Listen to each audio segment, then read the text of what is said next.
صلاۃ و تسبیح وہ نماز ہے جس سے 10 طرح کے گناہ معاف ہوتے ہیں، اگلے اور پچھلے، قدیم اور جدید، غلطی سے کیے ہوئے گناہ، جان بوجھ کے کیے ہوئے گناہ، صغیرہ گناہ، کبیرہ گناہ، چھپ چھپ کے کیے ہوئے گناہ اور کھلم کھلا کیے ہوئے گناہ۔ اتنی بڑی بات ہے۔ نبی علیہ السلام نے فرمایا کہ روزانہ پڑھو، تو روز نہیں پڑھ سکتے، چلو ہر جمعے کو پڑھ لو، ہفتے میں ایک دفعہ، اچھا مہینے میں ایک دفعہ پڑھ لو، اچھا سال میں ایک دفعہ پڑھ لو، اچھا نہیں تو کم سے کم زندگی میں ہی ایک دفعہ پڑھ لو۔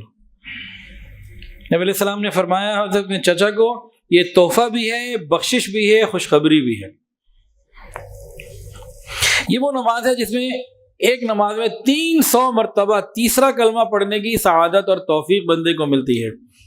سبحان اللہ والحمد للہ ولا الہ الا اللہ واللہ اکبر ولا حول ولا قوت الا باللہ۔ یہ تیسرا کلمہ کیا ہے؟ یہ بڑی زبردست چیز ہے۔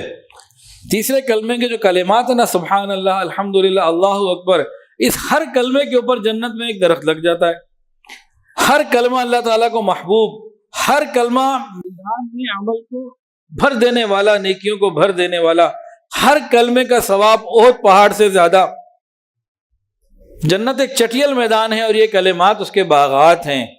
حضرت شیخ الحدیث مولانا زکریا رحمۃ اللہ علیہ فضائل ذکر میں، فضائل اعمال، اس کے اندر فضائل ذکر میں لکھا ہے کہ یہ وہ نماز ہے جس کا ہر زمانے میں علماء امت نے، محدثین نے، فقہاء نے، صوفیاء کرام نے اس کو اہتمام سے پڑھا۔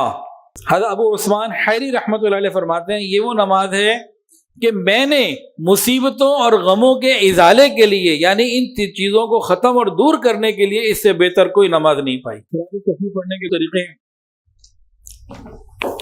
ایک ترمذی شریف میں ہے کہ انسان پہلے تو نیت کر لے 4 رکعت کی، چاروں رکعتوں میں تلاوت جو مرضی کرے سورہ فاتحہ کے بعد، کوئی بھی سورت کر سکتا ہے، کوئی مسئلہ نہیں ہے۔ پہلی تکبیر کے بعد ثنا پڑھے گا، سبحانک اللہم وبحمدک، ثنا پڑھ لی، اور اس کے بعد پھر 15 مرتبہ پڑھے سبحان اللہ والحمد للہ ولا الہ الا اللہ واللہ اکبر، یہاں تک پڑھ لے گزارا ہو جائے گا، لیکن آگے بھی ملا لے تو ولا حول ولا قوت الا باللہ العلی العظیم، تو بہت اچھا ہو جائے گا۔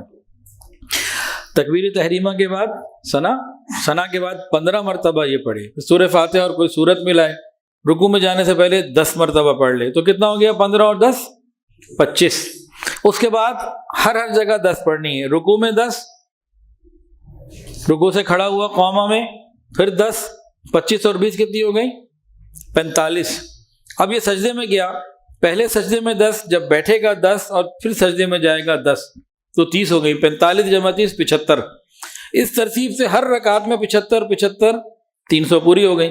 صلاۃ و تسبیح آدھے پونے گھنٹے میں پوری ہو جاتی ہے، مسئلہ مکمل ہو گیا، اتنی بڑی سعادت مل گئی۔ اب 300 گنتی کیسے کرے؟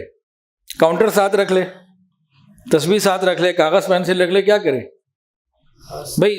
دماغ میں ذرا الرٹ رہے، ہوشیار رہے اور یاد رکھے، دل دماغ کو حاضر رکھے تو کسی چیز کی ضرورت ہے۔ ہاں کسی کو اگر ہے کہ بھئی کچھ مجھے سپورٹ چاہیے تو وہ انگلیوں پہ نہیں گن سکتا، ہاتھ باندھے ہوئے نا، بس ہاتھ کو ذرا ذرا سا پریس کرتا جائے، اس کی ترتیب بنا لے، تو اس کی گنجائش دی ہے، اس سے زیادہ کی گنجائش نہیں ہے۔ ویڈیو کے نیچے سبسکرائب کے بٹن پہ کلک کریں، بیل کے آئیکن پہ کلک کیجئے تاکہ ہر نئی ویڈیو کی نوٹیفیکیشن آپ کو مل جائے۔